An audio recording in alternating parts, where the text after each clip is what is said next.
Everything about this tropical plant is just sexy and refined. I love it because it is that tree-like plant that can transform any space, make it feel more like a wild oasis. And the rubber tree isn't high maintenance, it's not low maintenance. It fits right in between. Today I'm gonna cover how to identify a healthy rubber tree, proper soil, potting, and fertilizing, when and how to water your rubber tree plant, finding the best light for your friend, also propagating a rubber tree plant, and some special care and maintenance to make sure your rubber tree can thrive. When we're talking about the Ficus elastica, we are talking about your friend, the rubber tree plant. It's called the rubber tree plant because its foliage is kind of like rubber. It's thick and hardy, has that shine like rubber. Actually, the ancient Mayans actually used the foliage of the rubber tree to make sporting balls. That's pretty interesting. So you can find it in its native habitat, Central, South America. When you go to the plant shop, you want to make sure that you examine it to make sure you are bringing home the best type of rubber tree, making sure that it has thick, upright foliage, making sure that all of your branches are nice and refined as well. You can find different variations, not just burgundy and deep greens. You might find yourself a variegated rubber tree that has a mixture of greens, off-whites, and nice red hues in there as well. But when I decide to purchase it, I look for certain things on that plant that tell me that it's healthy. First thing first, green foliage. Alive, upright, bright foliage. Another great sign, new growth, new life. I love it. It's unfurling out of there, and over time, this little husk here will fall away and show that new beautiful leaf. That's a good sign. Another good sign is that there isn't any sort of pest. Check for pests above the leaves, below the leaves, check on top of the soil. Maybe even pick your plant up and check at the base of that pot, just so that you're only bringing home a new plant, not a new plant and a few bug friends. You wanna buy a plant because you love it. You wanna bring home a new friend that you can care for, that you can name, that you can talk to. I think I might name this one Roger. Hey Roger, you rubber tree, you. Now that you have your new rubber tree, let's talk about the soil in the pot that it should be living in. If you're looking for a more detailed guide on how to repot a plant, please check out our chapter on repotting plants. The best type of pot for your rubber tree will be a more porous container, like terracotta, maybe clay, maybe concrete. What happens here is, because it's porous, it's breathable, it pulls moisture to the sides of the pot, leaving your soil on the drier side, which is great. When you first buy a terracotta planter like this, you can see it's all smooth, beautiful. But over time, as you water it more and more, you can see moisture starts to build up and find its way all over the sides of your terracotta planter or your concrete planter, but that's fine. It looks beautiful. I call it patinaed. When you do place your rubber tree in a pot, you want to make sure you have a drainage hole. That is key to allow that moisture to escape from that pot. When we're talking about having moisture escape from that pot, obviously that moisture is going to go through soil, and soil is important. Having the right mixture of soil for your rubber tree is key. So when we're talking about soil, you might want to mix together the perfect mixture of soil for those roots. First thing you want to do is get yourself some soil. We have an organic mixture here, perfect for every single house plant there is. We're then going to add a bit of perlite. Perlite will allow for us to pull moisture away from that soil to dry it up a bit faster. That's the role of perlite. So in this case, for my ficus family, what I like to do is I like a combination of 80% potty mix. As you can see here, I'm gonna put in about maybe 2 scoops of potty mix. And then I'm gonna go with maybe a half scoop of perlite. 80-20, great ratio. As you water it, all of the good nutrients in that soil will start to wash away. After a year, you're gonna have to replenish that soil with nutrients. And that's when you're gonna fertilize it. Now, fertilizer, it comes in all different ways. It could be liquid fertilizer. You can find yourself being someone that loves using capsules. You can be someone who tends to maybe get really excited about repotting because you can just strip away that old soil and add new, fresh, nutrient-rich soil to help grow that plant. And you'll notice when it's time to fertilize a plant if you haven't seen it push out new growth in a really long time. All living things, we need food to grow and to be healthy, so make sure you feed your plant. Now that our rubber tree is potted and fertilized, let's talk about regular care, starting with watering.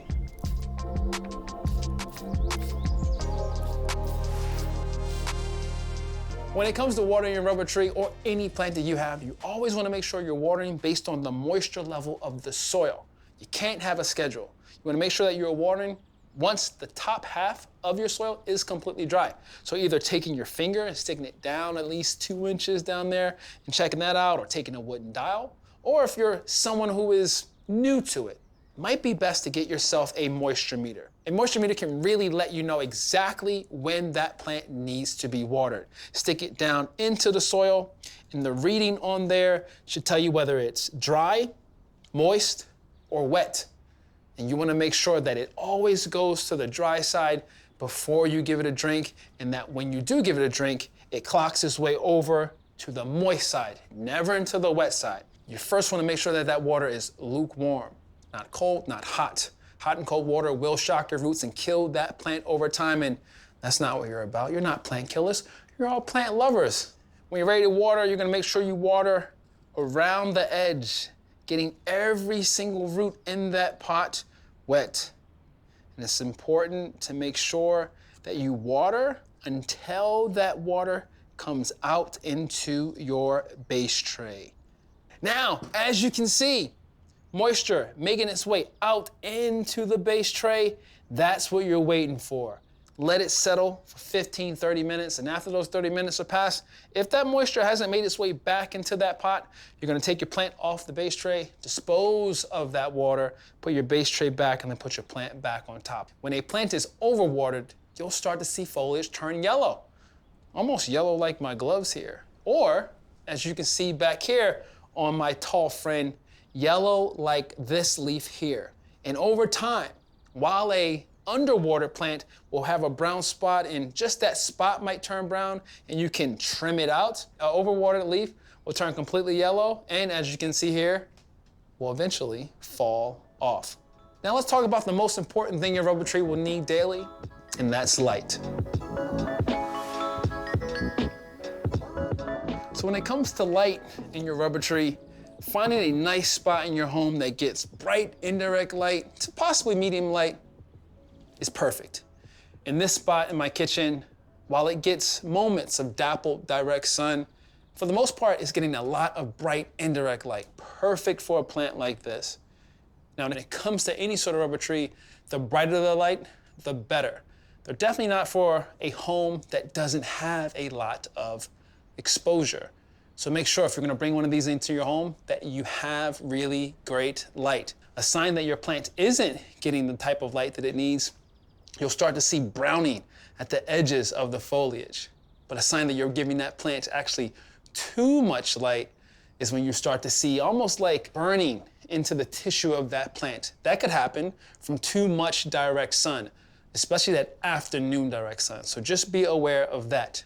The more light a plant gets, especially a rubber tree, the more growth you will see. So while they can tolerate medium light, the best type of light for them will be bright indirect. A lot of new growth will start to develop on the side that's more towards the window. In a case like that, to make sure you have balanced growth on all ends, you're gonna wanna rotate your plant at least twice a month.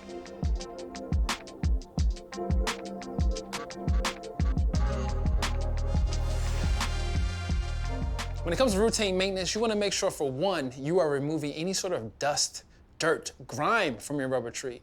So taking a damp cloth and just wiping down the foliage can not only clean up your plant, it can also remove that dust to allow more light to hit the tissue of your plant, especially if you have it in a not so bright area of your home.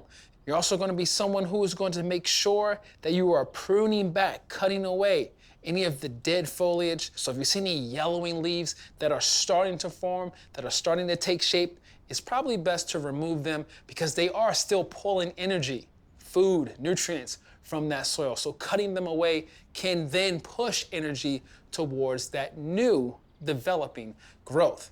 And when we're talking about pruning back a rubber tree, we're also kind of referring to how to then propagate a rubber tree. Your rubber tree would also be a part of the tip cut propagation method. So you would take a nice, clean, sharp pair of shears. You would cut your rubber tree in the area of the branch itself where it's brownish green or green completely.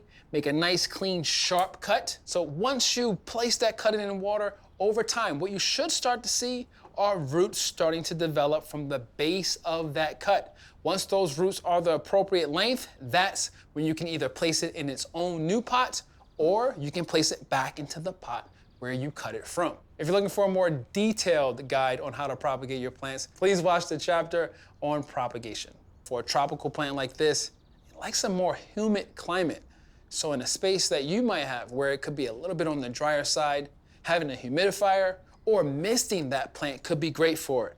I tend to try to mist my tropical plants at least once or twice during the colder months of the year, and maybe once a week during the more, I would say, warmer months of the year. Misting and getting around that plant, trying to lead more towards the base or the bottom of the foliage so that that moisture trickles down the stem of the plant down into the soil versus laying on the top of the foliage, which could lead to some infections of that leaf. So just be aware to try to hit, when possible, underneath the foliage instead of on top.